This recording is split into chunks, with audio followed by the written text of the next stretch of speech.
ಭಾರತ ತಂಡದ ಗೆಲುವಿನ ನಾಗಾಲೋಟ ಮುಂದುವರಿತಾ ಇದೆ. ಅದು ಶಿವರಾತ್ರಿ ದಿನವೇ ಪಾಕಿಸ್ತಾನಕ್ಕೆ ಮಣ್ಣು ಮುಕ್ಕಿಸಿದೆ ಭಾರತದ ತಂಡ. ಪಾಕಿಸ್ತಾನದ ಬೇಟೆಯಾಡಿ ಸೂಪರ್ 8ಕ್ಕೆ ಲಗ್ಗೆ ಇಟ್ಟಿದೆ ಭಾರತದ ತಂಡ. ಟೀಮ್ ಇಂಡಿಯಾ ತಂಡ ಸೂಪರ್ 8ಕ್ಕೆ ಲಗ್ಗೆ ಇಟ್ಟಿದೆ. ಈಗ ಪಾಕಿಸ್ತಾನದ ವಿರುದ್ಧ ಭಾರತಕ್ಕೆ 61 ರನ್ಗಳ ಭರ್ಜರಿ ಜಯಭೇರಿ ಸಿಕ್ಕಿದೆ. ಮೊದಲು ಬ್ಯಾಟಿಂಗ್ ಮಾಡಿ 175 ರನ್ಗಳನ್ನು ಸಿಡಿಸಿತ್ತು ಭಾರತ. 176 ರನ್ಗಳ ಒಂದು ಟಾರ್ಗೆಟ್ ಕೊಟ್ಟಿತ್ತು. ಇನ್ನು ಈ 176 ರನ್ಗಳ ಟಾರ್ಗೆಟ್ ಬೆನ್ನತ್ತಿದಂತಹ ಪಾಕಿಸ್ತಾನ 114 ರನ್ಗಳಿಗೆ ಆಲ್ಔಟ್ ಆಯಿತು. ಕೇವಲ 114 ರನ್ಗಳಿಗೆ ಆಲ್ಔಟ್ ಆಯಿತು ಪಾಕಿಸ್ತಾನ. 40 ಎಸೆತಗಳಲ್ಲಿ 77 ರನ್ಗಳನ್ನು ಸಿಡಿಸಿ ಇಶಾನ್ ಕಿಶನ್ ಅವರು ಮಿಂಚಿದರು. ಭಾರತೀಯ ಬೌಲರ್ಗಳ ಅಬ್ಬರಕ್ಕೆ ಪಾಕಿಸ್ತಾನ ಬೆಚ್ಚಿ ಬಿತ್ತು. ಪಾಕಿಸ್ತಾನದ ವಿರುದ್ಧ ಬುಮ್ರಾ, ಪಾಂಡ್ಯ ಇಬ್ಬರು ಭರ್ಜರಿ ಪ್ರದರ್ಶನ ಮಾಡಿದ್ರು. ಪಾಂಡ್ಯ, ಬುಮ್ರಾ, ಅಕ್ಷರ್, ವರುಣ್ ಚಕ್ರವರ್ತಿಗೆ ತಲಾ 2 ವಿಕೆಟ್ಗಳು ಲಭಿಸಿದ್ವು. T20 ವಿಶ್ವಕಪ್ನ ಸೂಪರ್ 8ಕ್ಕೆ ಟೀಮ್ ಇಂಡಿಯಾ ಈಗ ಲಗ್ಗೆ ಇಟ್ಟಿದೆ. ಇನ್ನು ಒಂದಾದ ನಂತರ ಒಂದರಂತೆ ಜಯಭೇರಿ ಬಾರಿಸ್ತಿರುವಂತಹ ಟೀಮ್ ಇಂಡಿಯಾ ಈಗ ಈ ಗೆಲುವಿನ ನಾಗಾಲೋಟವನ್ನು ಮುಂದುವರಿಸ್ತಾ ಇದೆ. ಅದರಲ್ಲೂ ಬದ್ಧ ವೈರಿಯಾಗಿರುವ ಪಾಕಿಸ್ತಾನವನ್ನು ಸರಿಸುಮಾರು 61 ರನ್ಗಳ ಅಂತರದಲ್ಲಿ ಸೋಲುಣಿಸಿದೆ. ಒಟ್ಟು 175 ರನ್ಗಳನ್ನು ಕಲೆ ಹಾಕಿತ್ತು ಭಾರತ. 176 ರನ್ಗಳ ಒಂದು ಟಾರ್ಗೆಟ್ ಕೊಟ್ಟಿತ್ತು. ಇದರ ಬೆನ್ನತ್ತಿದಂತಹ ಪಾಕಿಸ್ತಾನ 114 ರನ್ಗಳಿಗೆ ಆಲ್ಔಟ್ ಆಗಿದೆ. 114 ರನ್ಗಳಿಗೆ ಆಲ್ಔಟ್ ಆಗಿ ಒಟ್ಟು 61 ರನ್ಗಳ ಅಂತರದಿಂದ ಪಾಕಿಸ್ತಾನ ಹೀನಾಯವಾಗಿ ಸೋಲು ಕಂಡಿದೆ.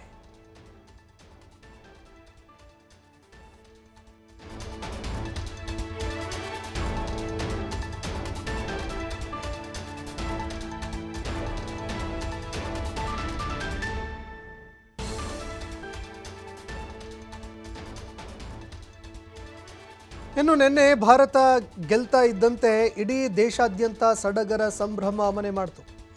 ಅದರಲ್ಲೂ ನಿನ್ನೆ ಶಿವರಾತ್ರಿ ಕೂಡ. ಶಿವರಾತ್ರಿ ಸಂದರ್ಭದಲ್ಲಿ ಭಾರತ ಪಾಕಿಸ್ತಾನಕ್ಕೆ ಮಣ್ಣು ಮುಕ್ಕಿಸಿದೆ.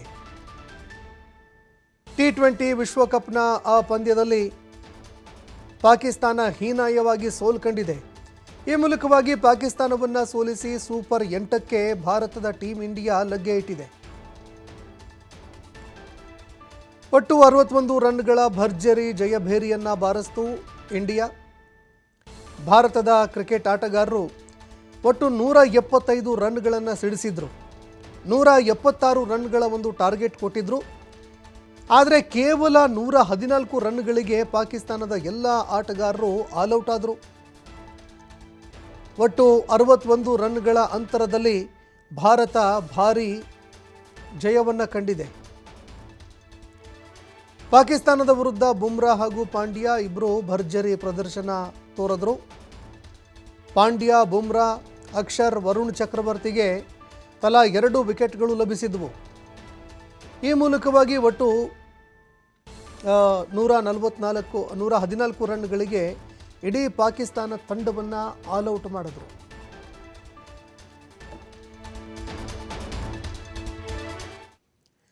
ಇನ್ನು ಕ್ರಿಕೆಟ್ ಅಭಿಮಾನಿಗಳಿಗೆ ನಿನ್ನೆ ಡಬಲ್ ಧಮಾಕ ಇತ್ತು. ಒಂದೆಡೆ ಶಿವರಾತ್ರಿ ಹಬ್ಬ, ಮತ್ತೊಂದು ಕಡೆ ಕ್ರಿಕೆಟ್ ಹಬ್ಬ ಕೂಡ ಇತ್ತು.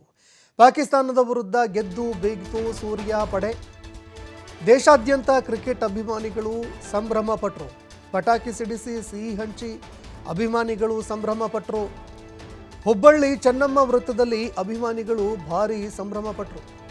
ಪಟಾಕಿ ಸಿಡಿಸಿ ಭಾರತದ ಪರವಾಗಿ ಘೋಷಣೆ ಕೂಗಿದ್ರು ಕ್ರಿಕೆಟ್ ಅಭಿಮಾನಿಗಳು. ಹಾವೇರಿಯಲ್ಲೂ ಕೂಡ ಅಭಿಮಾನಿಗಳು ಪಟಾಕಿ ಸಿಡಿಸಿ ಸಂಭ್ರಮ ಪಟ್ಟರು. ಬ್ಯಾಡಗಿ ತಾಲೂಕಿನ ಕಲ್ಲೇದೇವರು ಗ್ರಾಮದಲ್ಲಿ ಸಂಭ್ರಮಾಚರಣೆ ಮಾಡಿದ್ರು.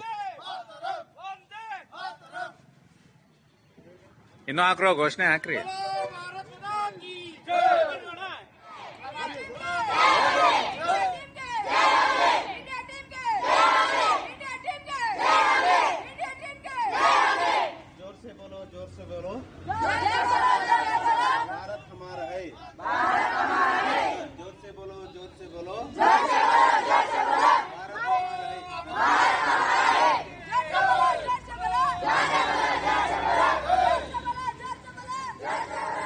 ಇನ್ನೊಂದು ನಿಂದ್ರ ಅಂತ ಹೇಳ್ಬೇಕಲ್ಲ ಬಿಂಡೋಸ್ನಾಗ.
अरे नीचे करो नहीं।